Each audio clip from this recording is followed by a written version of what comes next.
After 3 years of convalescence, I returned to the capital. My fiancé had a new woman by his side, one who bore a striking resemblance to me. At the welcoming banquet, I accidentally stained her dress. She burst into tears. And my fiancé, the usually stoic Liam, lost his temper with me for the first time. Aurora, can you stop being so unreasonable? Unreasonable? I slapped him, my face a mask of indifference. Have I given you too much face? Perhaps it was time to show him what being truly unreasonable looked like. I had been recovering in the South for 3 years. On my first day back in the capital, my younger sister, a princess like myself, threw me a welcoming banquet. The guests were all the sons and daughters of the capital's elite. 3 years had passed. The noble ladies who had once been my friends were now unusually reserved, as quiet as mice. My younger brother, the crown prince, who used to call me imperial sister, was now distant and formal. At my own welcoming banquet, they drank and conversed amongst themselves, ignoring me completely, until a commotion at the entrance broke the silence. Liam entered with a woman, and the quiet banquet instantly erupted. My brother, the crown prince, was the first to rise and greet them. Brother Liam, sister Iris, you are finally here. The previously quiet noble ladies also smiled and called out, Iris, over here, we've saved you a seat. The woman in the center of the crowd had a rosy blush on her cheeks and a gentle smile, and Liam, at her side, had a faint smile on his lips, his eyes crinkling. There was a warmth in his expression I had never seen before. My sister, ever the pot stirrer, whispered in my ear, See, the replacement has successfully taken over. The original is now the wicked villain. If you had come back a few months later, they might have already had a child. My sister always had a knack for using phrases I didn't understand. But thanks to her 3 letters a month, I already knew about this illegitimate daughter of the Prime Minister Iris, who bore a 5/10 resemblance to me, long before I returned to the capital. It was said that this illegitimate daughter had been raised on a country estate. It was only after I had left for the South 3 years ago that she had been brought back. At first, because of her resemblance to me in both appearance and dress, the noble ladies of the capital had secretly called her a copycat. The young lords had also looked down on her, but gradually, they discovered that, unlike the arrogant and domineering me, she was gentle and understanding. She had many surprising and novel ideas. One day, she would make flower, scented soap. The next, she would create a new delicacy. And so, the noble ladies who had once flocked to me now flocked to her. Me gluttonous brother, the crown prince, also grew fond of her. Even my fiancé, Liam, the young heir to the Marquis of Huayan, had gone from mocking her for being a pale imitation, and warning her not to copy the grand princess, to now saying, You are you, not a replacement for anyone. Don't worry, with me here, no one will bully you. Thanks to my sister, her vivid descriptions had painted such a clear picture that it felt as if I had never left. But she looks like me. I raised an eyebrow, looking at the woman who was now nervously tugging at Liam's sleeve because of my words. I couldn't help but scoff. Where? Are you all blind? Today, I was wearing red. Iris was also wearing red. I had the latest hairpin from the capital's finest jeweler in my hair. So did she. Indeed, she was a beauty. But even with her similar dress and hairstyle, I saw no resemblance in her features. My words silenced the room. Everyone looked over, their expressions a mixture of emotions. Iris was the first to react. The color drained from her face, and she suddenly fell to her knees. Your Highness is a peerless beauty. This humble servant is but a willow in the wind. How could I dare to compare myself to your Highness? Her kneeling made everyone exchange uneasy glances, their eyes filled with disapproval. The crown prince also frowned. Imperial sister, our appearances are a gift from our parents. It is not up to Sister Iris whether she resembles you or not. You cannot take your anger out on her just because you like to be unique. Take my anger out on her. I almost laughed. Silly brother, didn't you realize I was insulting you? I was addressing the crown prince, but my gaze swept over everyone in the room who had shown their displeasure. 3 years. And the Grand Princess's temper is as unpredictable as ever. I used to think Miss Iris resembled the Grand Princess, but now, seeing the sickly Grand Princess, how can she compare? If you ask me, the Grand Princess's only asset is her face. What? You think I can't hear you whispering behind my back just because you've left your seats? My temper was well known in the capital. My father, the Emperor, had often advised me that a woman should be gentle. But I believed it was better to let others suffer than to suffer myself, so I never tolerated any slight. Seeing the young lords and ladies, their pretense of civility shattered, now as silent as cicadas in winter, I had lost all interest. At my own welcoming banquet, and you all look like you are at a funeral. Little sister, thank you for your trouble today. In the future, please do not invite me to any gatherings where these people are present. It is disgusting. I had no desire to stay any longer. I rose gracefully and was about to leave. But as I passed by Iris, her maid suddenly cried out. Her hand trembled, and the gift box she was holding fell, hitting Iris. The rouge inside stained her dress. The next second, I heard Liam's furious voice. Aurora, what is the meaning of this unreasonable behavior? This rouge was made by Iris herself after many sleepless nights. If you don't like it, fine, but why must you ruin her kind intentions? Liam and I were childhood friends. He was a cool and distant person, always indifferent. In all the years I had known him, this was the first time I had ever seen him so angry. His eyes were dark with fury. Everyone here today came to welcome you back after so many years. Why must you make such a scene? 3 years have passed, and your temper is still the same. You are, slap. A series of gasps filled the room. He stared at me, his eyes wide with disbelief. He finally found his voice. You hit me? I hit him? So what? I sneered. Have I given you too much face? Who do you think you are to address me by my name? I had been cultivating my patience for 3 years. Today, I had been in a relatively good mood. In the past, if I had heard such whispers or been subjected to such a cold reception, even a passing dog would have gotten an earful. But they had all seemed to have forgotten my temper, and someone had to test my limits. Your Highness, it is my fault, Iris cried. I didn't know you disliked the rouge. If I have angered you, you can punish me. Please don't take it out on the young lord. She burst into tears, large drops falling from her eyes. Her face was pale, a picture of pitiful beauty, but, as she kowtowed and begged for forgiveness, I saw a flicker of a smile on her lips. No one else saw it, of course. Especially not Liam. His face grew even darker. He looked at me as if he were seeing me for the first time. Fine, very fine, he gritted out. I never knew the Grand Princess was this kind of person. The Crown Prince also pointed at me. Imperial sister, what did Sister Iris do wrong? You are being so tyrannical. I will tell father, and he will punish you severely. Punish me? I almost laughed. You are the Crown Prince, but you act like anything but... Sister Iris? Brother Liam? Perhaps I should also take this opportunity to ask father when he acquired so many new children. I then looked at Liam. Young lord, have you forgotten that you and I are still betrothed? Since you are so fond of this Miss Iris, why don't you go and ask my father to annul our engagement, to fulfill your secret love that has blossomed in my absence? And you? I turned my gaze to Iris and paused, a slow smile spreading across my face. What are you smiling at? Do you think I am a fool?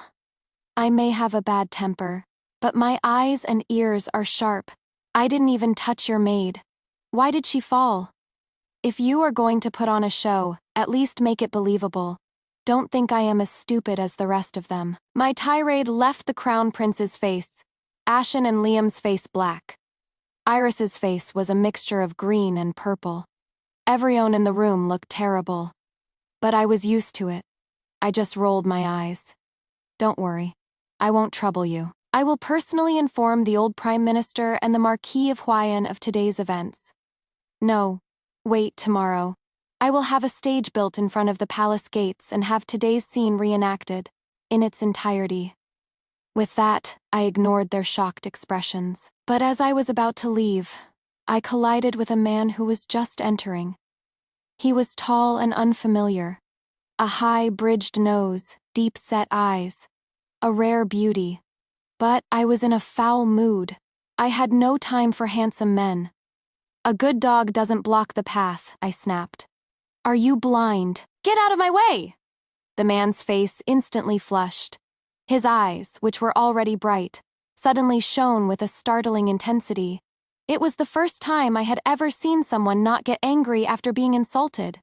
I was taken aback. As I was wondering, someone tugged at my sleeve. It was my sister, her face a picture of ingratiating charm. "Sister, just a heads up, you've already insulted everyone else, so you can't insult me. Okay? And don't insult this one either. He is different. I think you've turned him on." Turned him on, it was the first time I had ever heard of such a thing. But looking at the man's reaction, it was indeed different from everyone else's. There was something familiar about him. I felt as if I had seen him somewhere before. Meeting my gaze, the man suddenly stiffened and introduced himself. "I am Ethan Ye, Deputy General of the Dragon Roar Army. Congratulations on your recovery and return to the capital, Your Highness." His expression was serious, his voice loud and clear, but his movements were rushed. He shoved a gift box into my arms and, before I could react, he had fled. I was still confused as I got into my carriage. "Ethan Ye? Who is he?" My sister didn't know either.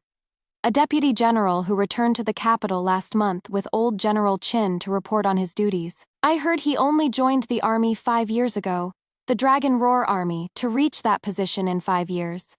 This man is not to be underestimated." From her tone, it didn't sound like she had invited him. I frowned slightly. "You don't know him? Huh? Should I?" We looked at each other, my sister's eyes clear and innocent. After a moment, her gaze shifted, and she swallowed. "Sister, aren't you going to see what he got you?" She eagerly opened the exquisite wooden box on the table. The moment she saw what was inside, she let out a wow. My own eyes widened slightly, and I couldn't help but smile. "An uninvited guest, but his gift is quite interesting." It was a small, elegant dagger. The blade was sharp, with a cold, dark gleam. The design was simple, except for a translucent blue gemstone inlaid in the hilt. Not bad. It suited my taste. The welcoming banquet had been unpleasant, but because of this dagger, I was not in a complete foul mood.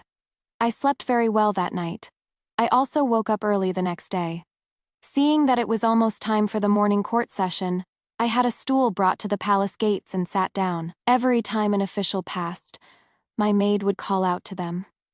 "Lord Li, at the welcoming banquet yesterday, your esteemed daughter joked that after 3 years of recovery, our princess is still a sickly weakling. Vice Minister Zhao, yesterday your esteemed son also said at the welcoming banquet that our princess has a terrible temper and is nothing but a pretty face. And Minister Wang. My maids had all been trained in the military. They were strong and had loud voices. So, even though the officials all tried to avoid me, they heard every word. Today's morning court session must have been very lively, because as soon as it was over, my father had me summoned to the palace. Outside the imperial study, the crown prince was kneeling. When he saw me, he gritted his teeth. His previously aggrieved expression instantly turned sullen. He clearly wasn't convinced. "What are you doing here?" I smiled. "Definitely not to plead for you." My smile seemed to provoke him. He gritted his teeth and retorted, "What are you so proud of? You are just taking advantage of father's pity for you. You've been spoiled since you were a child. Sister Iris suffered on that country estate for so many years. She never had a single day of comfort. Why must you make things so difficult for her the moment you return?" He was still calling her Sister Iris. He was a lost cause. Not wanting to look at his foolish face any longer, I walked past him and pushed open the door to the study. "Father, this crown prince is useless. Dethrone him." Behind me, the crown prince was fuming. But inside, my father showed little reaction. The crown prince may be thoughtless, but why must you also cause trouble? He dismissed the crown prince and the eunuchs, and handed me a pile of memorials he had just reviewed. Seeing the memorials denouncing my arrogance and condemning my slapping of the young heir to the Marquis of Huayan, I was not surprised. These censors so quick to be outraged by such petty squabbles. Yet they turn a blind eye and a deaf ear to the military supplies corruption case from 3 years ago. How interesting. I threw the memorials aside and handed my father the journal I had brought with me. With every page he turned, his face grew darker. By the end, he was furious. They really dared. What is there not to dare? I took a teacup, poured myself some tea, and took a small sip. 4 years ago, the Western Rong Army launched a surprise attack. Our army was wiped out overnight, leading to the fall of the city. Not a single citizen survived. Back then, these same ministers all wrote in their memorials that it was a sudden attack, that our army was caught off guard. Caught off guard. What a joke. It was just an excuse to cover up their corruption. Armed with nothing but scrap metal, they were practically fighting with their bare hands. How could they possibly have stood against the elite forces of the Western Rong? My health was indeed poor. But my 3 years of recovery in the South were a lie. The real reason was to secretly investigate the defeat at Chunyang. It was a request I had made, and a mission my father had given me. Because no one would be on their guard against an arrogant, sickly princess. The Chunyang case was a tangled web, with far-reaching implications. The crown prince's maternal clan, the Qi family, and several other ministers were all involved. The others could be dealt with later. The Qi family. How many outrageous things have they done, banking on the crown prince's position? The empress's relatives are meddling in politics, their greed insatiable, and the crown prince is so easily swayed, so impulsive. Are you really going to hand over the empire to him? My father understood the logic, but he still hesitated. He was not a foolish emperor, but he was indecisive, always weighing the pros and cons, especially since the Qi family was not only the crown prince's maternal clan but also his own. The case was too far-reaching. If he dealt with those ministers improperly, it could cause instability in the court and shake the foundations of the empire. Not to mention deposing the heir to the throne. So, I need to think about, it was not unexpected. I only asked for the annulment of my engagement with Liam and then left the palace. My father may be indecisive on major issues, but he was not at all ambiguous on minor ones. The moment I left, an imperial edict was sent to the Marquis of Huayan's residence. When Liam came to find me, clutching the edict, I was drinking my sister's homemade apricot wine. Seeing him from a distance, she said, "You two talk. I'll be in the next room. I won't listen." She then slipped into the adjacent hall. But Liam didn't know that. When he entered, he said coldly, "Grand Princess, we need to talk." After being slapped by me yesterday, his expression was now calm. He had reverted to his usual cool and distant demeanor. I was in a relatively good mood, so I didn't mind his rudeness. I just tilted my chin. "Talk about what?" He threw the edict at me and frowned. "Why must you be so ruthless? Do you know what people are saying about you now?" I wasn't concerned. I pushed the edict aside. What could they be saying? That I am arrogant and ill-mannered. They're not saying you are carrying on with Iris behind my back, are they? At the mention of her name, his composure finally cracked.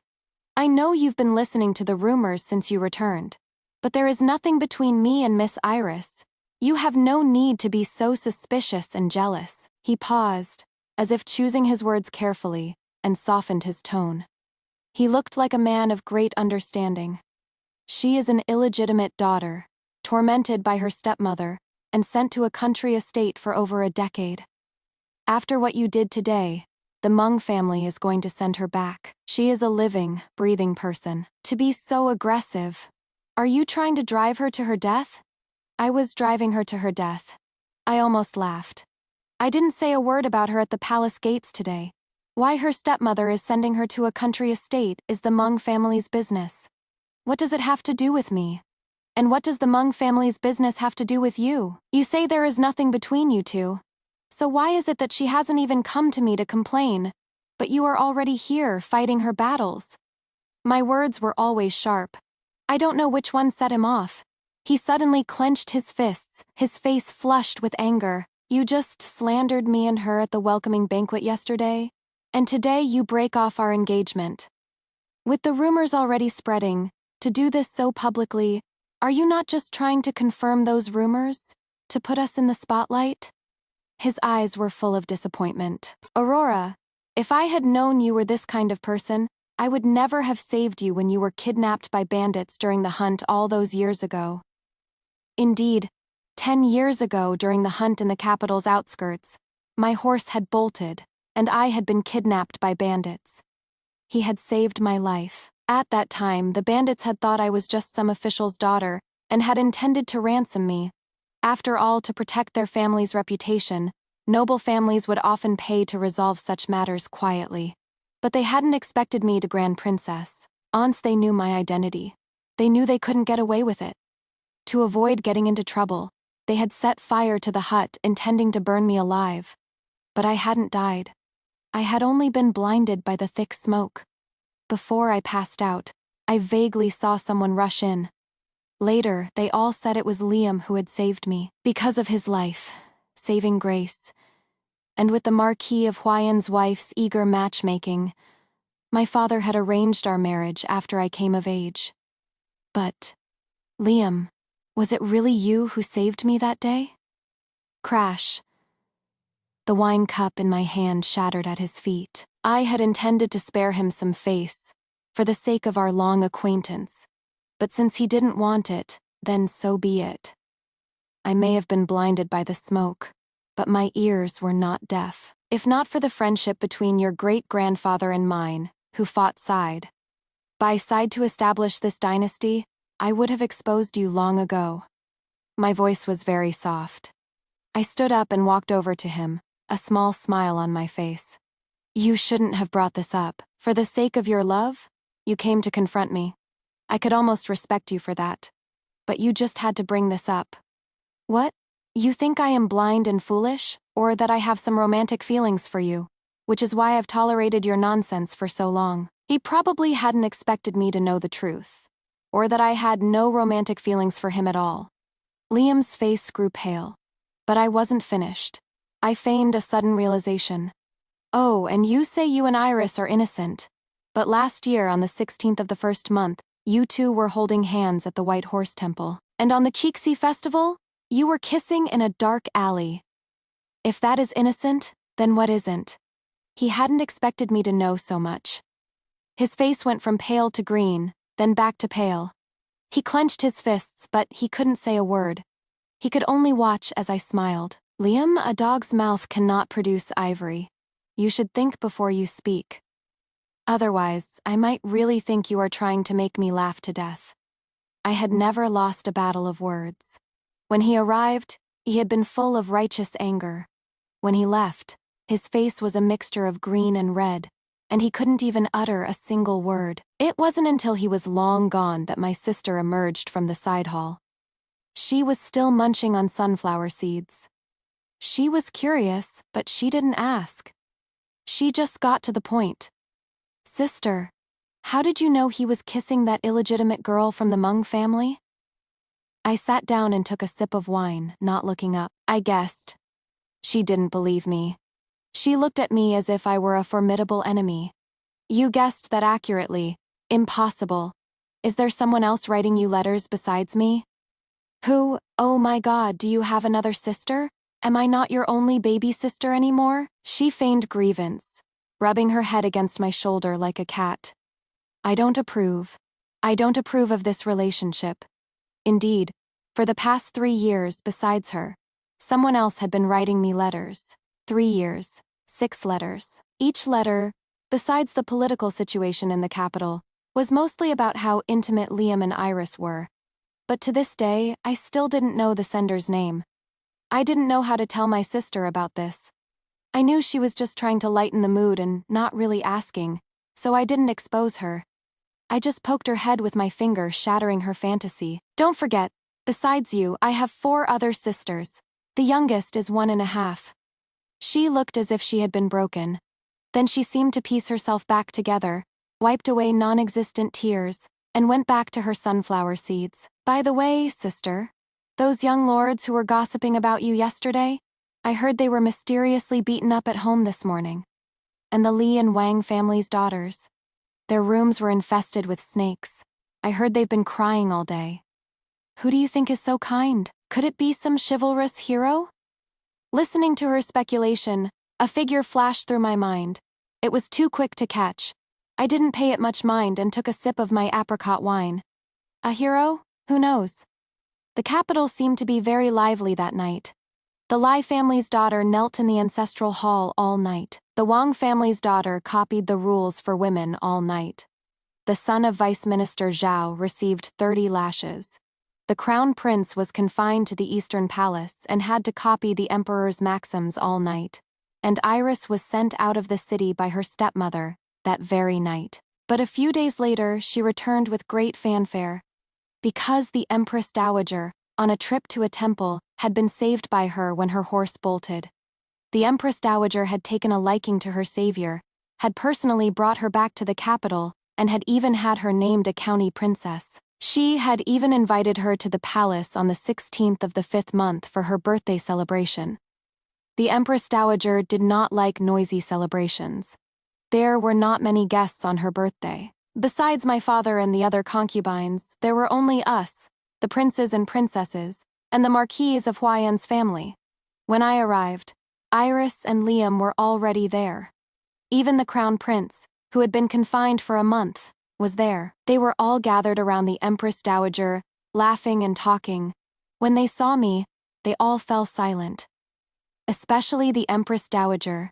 She glanced at me and said, "You are back." Her tone was flat and indifferent. It was as if they were a loving family and I was just an insignificant outsider. I didn't care. I had my maid present my gift and then sat down beside my sister. "Yes," I said lightly. "I missed you. I had to come back and see you." There was little sincerity in my words, and the Empress Dowager knew it, but she was used to it. She just gave a cold snort, and seeing my father and his favorite concubine arrive, she finally smiled and ordered the banquet to begin. The music played, and the dancers performed. The banquet was outwardly harmonious, but everyone had their own thoughts. I disliked such occasions. After a few drinks, I was about to make an excuse to leave when I saw Iris walking towards me with a wine cup. "Your Highness." She stopped, a perfect smile on her lips. There were some misunderstandings between us at the welcoming banquet. Today, I would like to take this opportunity to offer you a toast. I hope that you can forgive me for anything I may have done to displease you. Out of the corner of my eye, I saw Liam's hand. Holding his wine cup, paused slightly. The crown prince also stopped what he was doing and looked over. I couldn't help but raise an eyebrow. "Oh, here we go. I thought they were going to be silent all day." Her words were, as before, seemingly flawless. But upon closer examination, they were full of traps. A misunderstanding. Yet she was asking for forgiveness. If I drank this wine, wouldn't I be telling everyone that I was the petty one last time? That I had deliberately made things difficult for her? Looking at the demure Iris, I smiled. "I am sorry. I am not feeling well. I can't drink." She was taken aback. Her gaze fell on the wine cup in my hand, and her expression suddenly turned aggrieved. "But, Your Highness is drinking, are you not?" I didn't answer her. I poured the wine out behind me and put down the empty cup. "Oh, now I can't." This blatant act made her eyes widen. A flicker of malice crossed her face, but in the blink of an eye, it was replaced by a pitiful expression. "So, Your Highness is still angry with me." She had a knack for crying on command. Large tears fell from her eyes, instantly attracting everyone's attention. The Empress Dowager frowned, her face full of concern. "Iris, my dear, why are you crying? Who has bullied you?" The music stopped abruptly. The room was so quiet you could hear a pin drop. Iris quickly explained. Empress Dowager, no one has bullied me. I just got some sand in my eye. She said this, but she quickly glanced at me, her expression a mixture of panic and a grief she couldn't hide. She looked so pitiful, so wronged. Unsurprisingly, the Empress Dowager was furious. Aurora, this is my birthday celebration. Iris is my honored guest, and she saved my life. How dare you bully her in front of everyone? Do you have no respect for me at all?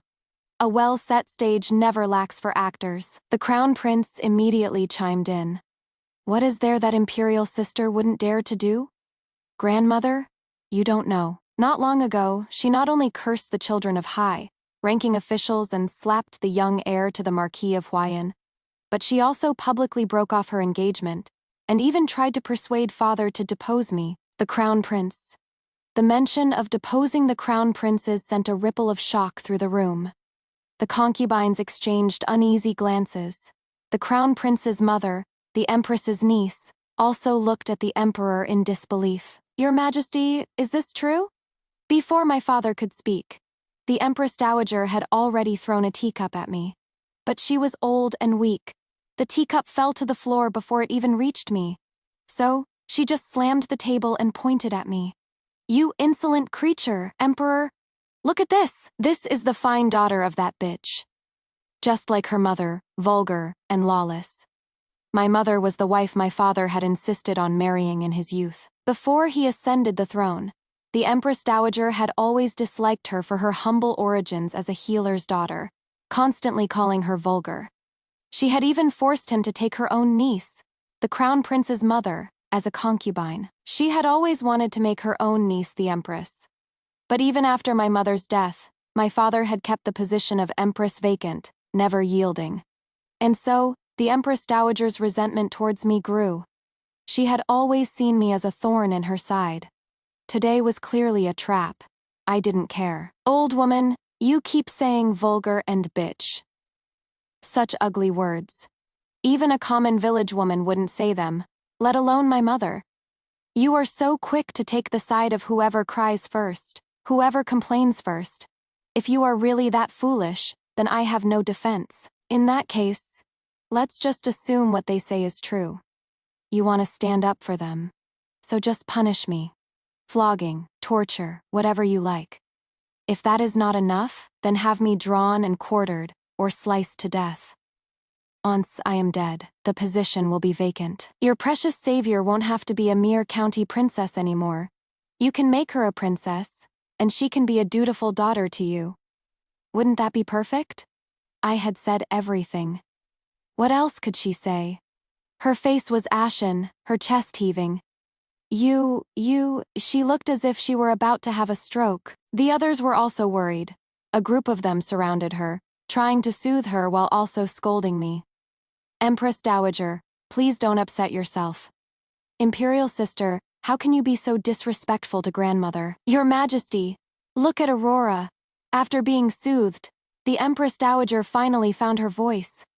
Fine. A disrespectful, sharp-tongued creature.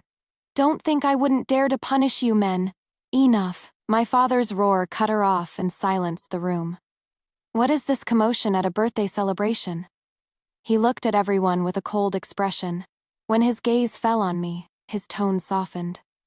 Aurora, you are not well. You should go and rest. The capital has been in a bit of an uproar lately. If there is nothing important, you should stay in your residence and not see anyone. He was outwardly confining me to my residence, but in reality he was forbidding anyone from bothering me.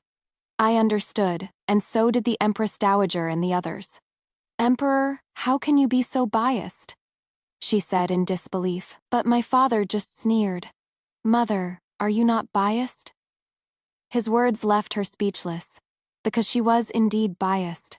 Of his 2 sons and 6 daughters, she had only ever shown a good face to the Crown Prince, who had her family's blood. What happened next at the banquet was no longer my concern. I curtsied to my father and was about to leave. But as I passed by Iris, I paused. She probably hadn't expected such a tense situation to be so easily diffused by my father. She couldn't hide the hatred in her eyes as she stared at me. I didn't care. I smiled, patted her on the shoulder, and whispered in her ear, "Miss Iris, your stage setting is not yet up to par. You should learn from those two." I gestured with my eyes to the Empress Dowager and the Crown Prince's mother. After all, 13 years ago, those two had put on a grand show that had not only caused my mother to miscarry, but had also left her in a state of depression and illness for a year, leading to her early death. My sister did not stay long at the banquet either. I had just left when she followed me out. "Sister, you were pretty cool today." She drew out the cool, her eyes shining. She seemed even more excited than I was. She winked at me, not waiting for my approval. "Sister, don't go to sleep tonight. I am going to take you to see another great show." She said she was taking me to a show, but her method of arrival was quite unique. Like a thief, she was dressed in black and leaped down from the roof. And she wasn't alone. I was surprised to see Ethan, whom I had met at the welcoming banquet, also dressed in black. "What is going on?" My sister patted her chest. "My new little brother, tonight, he is your human steed." I don't know which word was the trigger, but Ethan, who had only been blushing at the ears, was now red in the face. He stood ramrod straight and nodded emphatically. "Yes." He looked at the sky, the ground, the roof, everywhere, but at me. The two of them were a strange pair, but my sister didn't explain. She urged me to change into black clothes, then had Ethan carry me on his back and leap onto the roof. I never knew my sister was so agile. In the deserted streets of the night, with only the occasional patrol of the Imperial Guard, she leaped from alley to rooftop, as nimble as a swallow. But Ethan, who was carrying me, was breathing heavily, his steps unsteady. After he stumbled again, almost falling off the roof, I couldn't help but whisper, "Deputy General Yi, am I a hot potato?" The man stopped abruptly.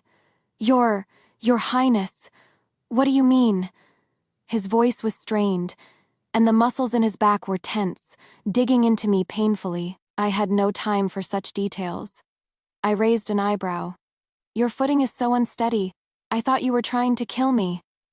He didn't say anything, but the hand holding my knees grew even stiffer. The night wind was cool, but the man beneath me was burning hot. Just then, my sister stopped. She pointed to a nearby roof and gestured for us to be quiet and careful. Then she crouched low, avoiding the guards in the courtyard, and leaped onto the roof. This time, Ethan did not falter. He easily carried me over. Under a dislodged roof tile was a spacious room. The voices of the two people talking inside were familiar. "Iris, you said Aurora's reputation would be ruined, that the Empress Dowager would have her killed. But after what happened today, how can I believe you?"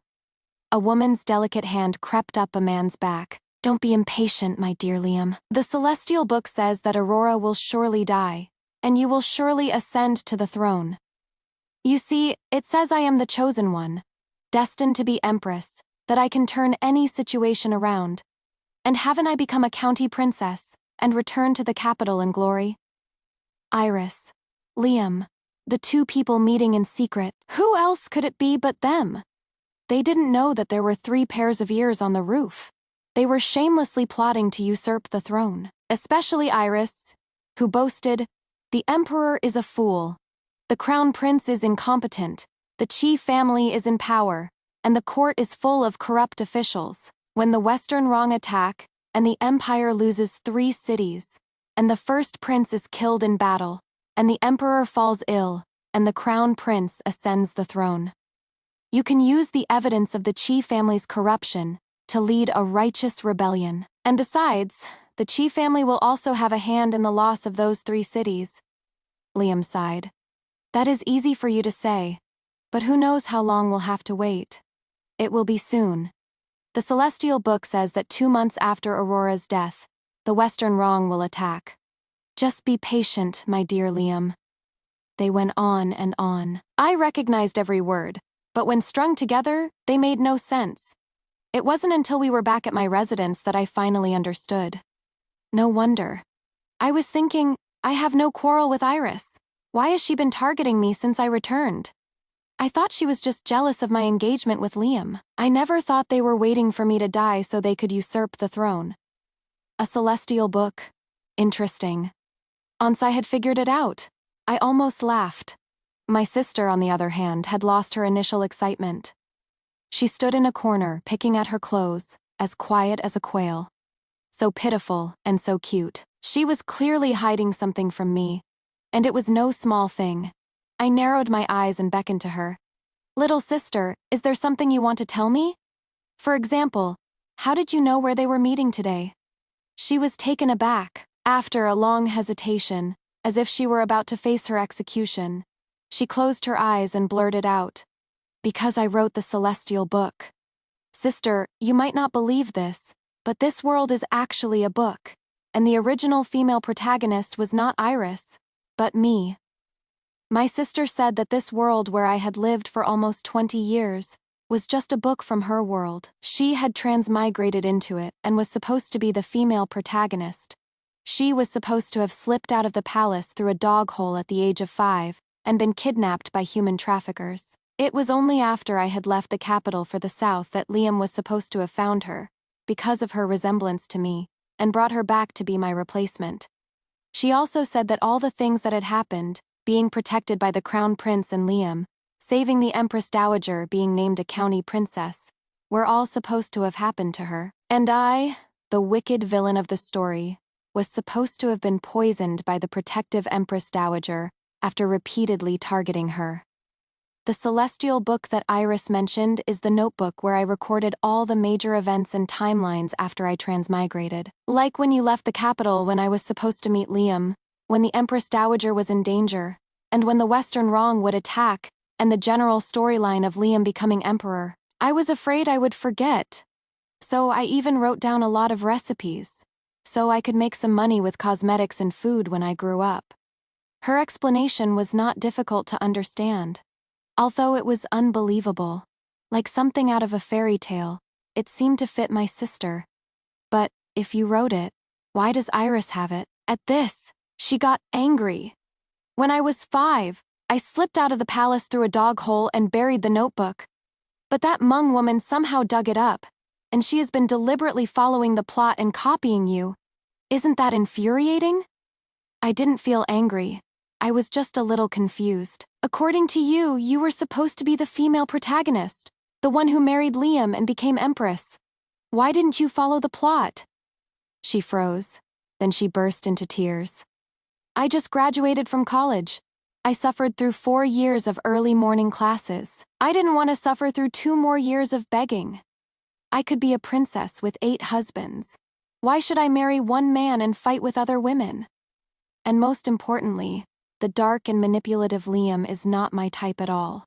I only like sweet, younger boys who will call me sister. I sort of understood, but not really.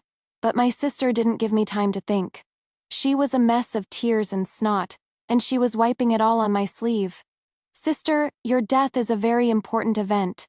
2 months after you die, the Western Wrong will attack.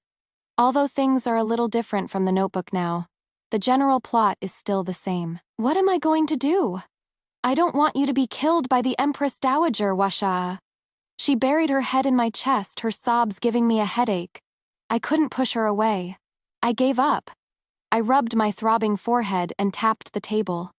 I thought for a moment and told her, "Go and get your little brother." My sister looked up. Her cheeks flushed. She was confused, but she did as she was told. Ethan, dressed in black, came in, frowning. I don't know if it was because he had overheard the conversation between Liam and Iris, but his expression was grave. I said to him, my face a mask of indifference, "Kneel." Without a moment's hesitation, he dropped to his knees. He was an obedient one, but I didn't know. If he was useful, with that thought, I suppressed my surprise, stood up, and walked over to him, tilting his chin up with a condescending air. "I have a task for you. It may be treason. It may cost you your life. But it could save the 3 cities and their people. Do you dare to do it?" The gesture was one of scrutiny and oppression. Many proud people, especially men, would instinctively resist. But Ethan did not. Not only did he not hesitate, but his cheeks were flushed, and his deep eyes, they were shining with an emotion I couldn't understand. "I am willing, Your Highness. Whatever you command, I will go through fire and water." Meeting his hot, excited gaze, I was taken aback.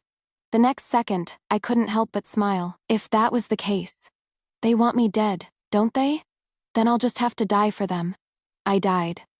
The cause of death was the same as in the celestial book, a cup of wine from the Empress Dowager. The wine had been procured by my sister at a festival, with a simple, "This sacrificial wine. Only sister doesn't have any. If people find out, they'll think grandmother doesn't wish for her health and longevity." Drinking sacrificial wine at the festival was a tradition in our empire, a wish for peace and prosperity. Of course, the wine was not poisoned. I had just taken a sleeping potion to feign death. White banners were hung at the princess's residence. With my sister's brilliant acting and heart-wrenching sobs, no one suspected a thing. The night of the funeral, Ethan, who was supposed to have left the capital long ago, successfully dug me out of the coffin. Outside the city, there was a courtyard my mother had secretly bought years ago. After settling me in, Ethan left without delay, and I sent a secret letter to a city on the western border, to my eldest brother who had been stationed there for many years. Because of my death, my father was overcome with grief. Although the Empress Dowager denied any involvement, my father had turned against her. But perhaps to give her and the Crown Prince another chance, he did not bring up the old case of the defeat at Chunyang. Instead, he used the recently exposed case of the Empress's brother forcing a woman into prostitution and seizing her land as a starting point. But the Qi family, far from being repentant, tried to shift the blame, to implicate others. And so, for the next 2 months, the capital was in a state of unease. 2 months later, a war report came from the border, a dispatch of 800 miles.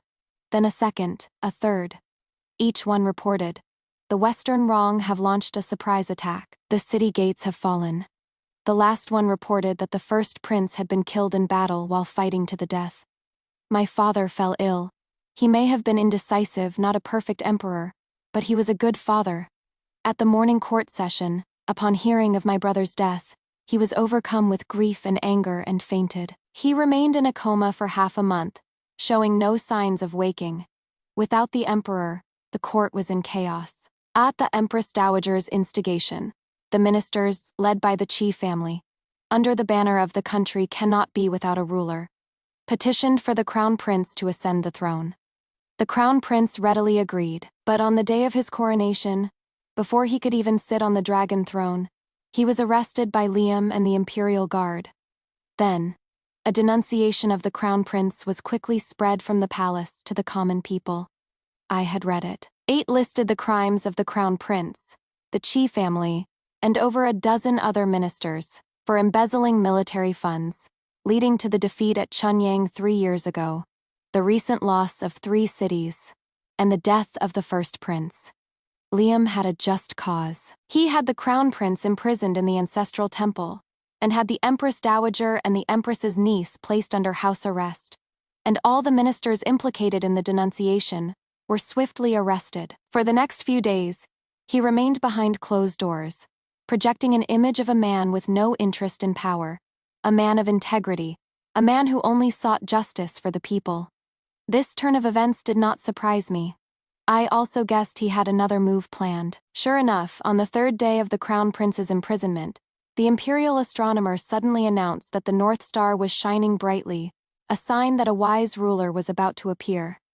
The next day, the Prime Minister knelt before the Marquis of Huayan's residence. The same old story. The country cannot be without a ruler. He argued that since Liam's great-grandfather had fought alongside the founding emperor, the Liam family was fully qualified to take charge. The other ministers all agreed. It was all very quick. After a few feigned refusals, Liam, with a look of reluctance, set a date for his coronation. 3 days later, and as if to make sure everyone knew it was the Prime Minister who had helped him seize the throne, he also named his empress, Iris. But he was in for a disappointment, because just as he, robed in yellow, was leading Iris to the dragon throne, a loud, "The Emperor is awake," interrupted the coronation ceremony. "What is this commotion? Men, drag this insolent creature out." The Prime Minister frowned and commanded. The young eunuch was a mess of tears and snot. It was hard to tell if he was happy or sad, but he risked his life to make himself clear. The Jia Yuan Emperor, he is awake. The Emperor was awake. Liam and the Meng family were shocked. But at this point, there was no turning back. Fortunately, they had the Imperial Guard. The palace was under their control. Now, they could only grit their teeth. The ceremony will continue. Liam, his jaw tight, sat on the dragon throne. When my father and I arrived, this was the scene we saw. Liam in his dragon robes, and Iris, in her finery, sat high on the dais. The ministers looked at each other. A third of them followed the Prime Minister's lead and knelt, shouting, "Long live the Emperor! Long live the Empress!" This was more exciting than any play I had ever seen. I couldn't help but laugh. "Oh, the dragon and phoenix robes fit you both quite well. You must have been preparing for a long time." It wasn't just Liam. The moment I spoke, everyone turned to look at me, as if they had seen a ghost. They were even more shocked than when they had seen my father, hale and hearty, without a trace of illness. Of course. The most shocked was Iris. "Aurora? You are not dead." She was in disbelief, her voice almost a shriek. Liam was smarter, he didn't ask. His gaze darted between me and my father. "You faked your illness and death." I didn't answer. My father answered for me. "If I hadn't, I wouldn't have known you were all so ambitious. What is the dragon throne so comfortable? Do I have to personally invite you to get off?" My father's voice was full of authority, but Liam didn't move. If he had just stepped down then, there would have been a way out. After all, he had only exposed the Qi family and the crown prince. In the eyes of the world, he had been forced to ascend the throne by the Prime Minister and the other ministers. But he had come this far. How could he be willing to give it all up? Iris and her father were also unwilling. "Liam, my love, we can't back down now. If we do, we'll be killed." "That is right. The crown prince has lost his virtue, and the first prince is dead. We have the Imperial Guard and control of the palace. If we don't back down today, we'll be the ones writing the history books." Seeing this, the other ministers, who had been confused, finally understood. "There was no North Star, Liam Meng Deyuan. You are commit." Before he could finish the word treason, his throat was cut. With that, the rebellion was a fact. Liam didn't even think. He commanded, "Men, assassins have infiltrated the palace and have taken the Jia Yuan Emperor hostage. Seize them immediately. No quarter given." The Imperial Guard moved, surrounding me and my father. Sharp swords were pressed against our throats. A slight push, and we would be dead. But we were not afraid. Indeed, the victors write the history books. "But who says you've won today?" I smiled, my voice full of provocation. Provoked by my smile, Iris was the first to lose her composure. "What do you mean?" "I mean, since I faked my death, how could the Western Wrong's surprise attack, the loss of 3 cities, and my brother's death, all of which were in the Celestial Book, be real?" The word Celestial Books made both Liam and Iris's faces change. "How do you know about the Celestial Book?" My men sent word back. "Your brother is dead." They both spoke at the same time, but their concerns were completely different. I didn't answer. I gently pushed away the sword at my neck with 2 fingers and smiled. "Why don't you ask how I got into the palace? A rumor is just a rumor. The Western Wrong's attack was a battle. My army's attack was also a battle. My brother's acting skills were on par with my sister's. I had only sent him a single letter, explaining everything, and he had brilliantly deceived Liam's spies. It was a long way from the capital to the border. I was betting that Liam and Iris, blindly trusting the Celestial Book, would not bother to verify the news. I was also betting that their attention would be on the court and the western border. They would have no time to worry about the Dragon Roar army in the east. This time, the dog hole had saved the day. They thought they had control of the entire palace, but they didn't know that a small contingent of the Dragon Roar army, which had secretly returned to the capital, had already entered the palace through the very dog hole only my sister knew about. The moment I pushed away the sword, the other Imperial guards all turned their weapons. In the blink of an eye, all the rebels in the hall were subdued. The tables had turned. Liam and Iris finally noticed Ethan, who was dressed as an Imperial guard. The Dragon Roar army. You brought the Dragon Roar army back. Mime, how could I have such power? It was Ethan who had stolen old General Chin's tiger tally and had secretly brought them back. But I didn't explain. I looked up at the sky. Let me see. At this time, my sister should have opened the palace gates. The 10,000 Imperial guards who were under your command. They should have surrendered by now. As if to prove my words, my sister bounced into the hall. Sister, it is all taken care of outside. Oh, good. You guys are fast too. The expressions on Liam's and the Meng family's faces were priceless. Especially Liam's, he was clearly not convinced. Why? My great-grandfather fought alongside your family to establish this dynasty. Why should your family be the ones on the throne? Iris also couldn't believe she had been defeated so easily. She struggled like a madwoman. Impossible. I am the chosen one. After today, I should be the Empress. Second only to one above all others. Aurora, it was you. You ruined everything. Otskux from beside me, my sister frowned. Hey, you are really getting into character, aren't you? You found a notebook and followed the instructions, and now you are the chosen one. Then what does that make me? The one who wrote it. The chosen one's mother, and you. She turned to Liam, her expression sincere. None of you are his biological descendants. Her few words were a lot for Liam and Iris to process. After a long time, Liam finally found his voice, his eyes fixed on me. You knew everything. If so, why didn't you stop me sooner? Because if I had deposed the Crown Prince and dealt with the Qi family myself, I would have been accused of fratricide. But if he exposed the Qi family's corruption, and then I dealt with him, it would be perfectly justified. Liam was not a fool. Seeing the smile on my lips, he instantly understood. He gritted his teeth.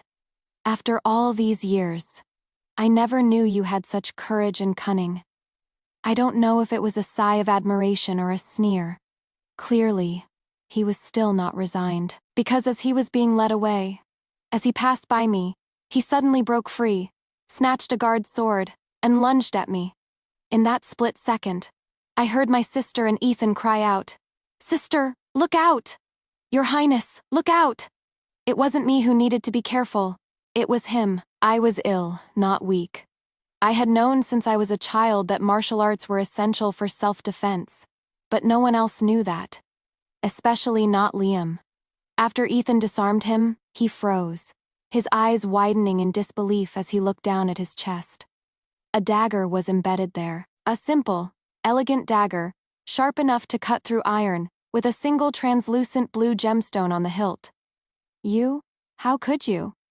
How could I not? The day I came out of that fire, I swore I would never let anyone else control my fate. My voice was not loud, but he couldn't hear me anymore. He was dead, with his eyes wide open. Seeing his body fall, the Meng family finally gave up. They didn't even make a sound as they were led away. It wasn't until everyone was gone, and everything was settled, that my father dismissed the others, leaving only me. Faking your death, moving troops without authorization, drugging me. I could tell he was very angry. His beard was trembling. But I wasn't afraid, I shrugged. There are a lot of things I wouldn't dare to do, like actually dying. And you are still talking back. I was lying there. Weren't you afraid they would really kill me? My furious father picked up a nearby inkstone and threw it at me. I didn't flinch. The inkstone flew past me and hit the door. I looked back at the inkstone embedded in the wood. I was a little helpless. You wouldn't have really hit me anyway. Why go through all this trouble? It is just a waste. I sighed and picked up the 2 broken pieces of the inkstone. They wouldn't have dared to kill you. If they had, How could Liam have been a wise ruler? If he wanted to secure his position, he would have, at most, given you a slow-acting poison, so you would die after 6 months. Seeing that he was about to get angry again, I quickly soothed him. Don't worry. I had my sister switch your medicine. What you drank was a tonic my mother specially prepared for you. I just added a sleeping potion. There are no side effects. My father's face was still dark. Is that what I am angry about? I am angry that you used your death to force me to deal with the Qi family, to abandon the crown prince. At the mention of the crown prince and the Qi family, my own temper flared. As the crown prince, he was clueless, allowing his mother's family and other officials to embezzle funds. If we don't depose a crown prince like that, are we just going to let the Qi family take over the empire? Father, and I say this with all due respect, you have been a failure as an emperor. They are your imperial guards, but they serve another. They are your ministers, but they support another. This situation today, can you honestly say it wasn't caused by your own indecisiveness? I deliberately paused and sneered. Father, you are the emperor, not just the Empress Dowager's son, not just the crown prince's father. You are the sky above the people of this empire. You are their justice. If you are not ruthless when you need to be, how can you face the countless common people who have died in vain? For all these years, you have tolerated the Qi family. You have already caused my mother's death, and the deaths of an entire city, and you still want to tolerate these parasites. Are the holes in your empire not big enough? My words seemed to have hit a nerve. He was stunned, but he was no longer angry. He just looked at my face, as if seeing someone else. After a long time, he sighed wearily. You are right. I have been a failure as an emperor. I am not as clear-sighted as you. As he said this, he seemed to have aged 10 years. But I knew that he had finally made up his mind. The Qi family, the Prime Minister, the Marquis of Huayan, the corrupt officials, the rebellious ministers. He would not spare a single one. In that moment, I almost laughed. A genuine laugh. Meme, I am not clear-sighted. You know me, this was just personal revenge. I talked with my father for a long time. By the time I left the hall, it was already getting dark. The setting sun painted the palace in a fiery red. And that red glow, 2 figures, one standing and one sitting, were waiting for me at the door. Hearing my footsteps, my sister jumped up and ran over. Sister? Father didn't do anything to you, did he? She was so nervous, it was almost cute. I couldn't help but pinch her chubby cheeks. What could he do? Kill me? Hearing that I could still joke, she was relieved. She let out a long breath, and behind her, Ethan, who had been tense, also relaxed. Only then did I notice the ugly wound on his wrist. I remembered how he had disarmed Liam when he had attacked me. I clicked my tongue, my brow furrowing. You idiot! Didn't you see I had a dagger? Why didn't you dodge? He stammered. I saw. In the fading light, the man's head was bowed, not daring to look at me, but his cheeks and ears were bright red. The scene, a flash of memory. I suddenly remembered why he looked so familiar. That year I had been kidnapped by bandits and locked in a hut. There had been a boy, about my age, bruised and beaten, peeking at me through a crack in the door. What had I said then? Right. I think I had given him a good scolding. I had scolded them for being bandits, for having hands and feet but choosing to rob people. I had scolded him for being so young and already a bandit. With that much energy, he could have earned a military commission. That year, I had already made all the young lords and ladies of the capital cry. But that boy hadn't cried. His face was just red, and his eyes were shining. So, it was him. Sister, what are you going to do next? My sister's voice broke my train of thought. I pulled my gaze back. I had no intention of hiding it from her. I am going to the western border. I am worried the Western Wrong will attack again. I want to see my brother. Hugging people and acting cute was my sister's signature move when she wanted something. Sister, can you take me? Please take me. I can sing. I can tell stories. I am such a cute baby sister. You won't regret it.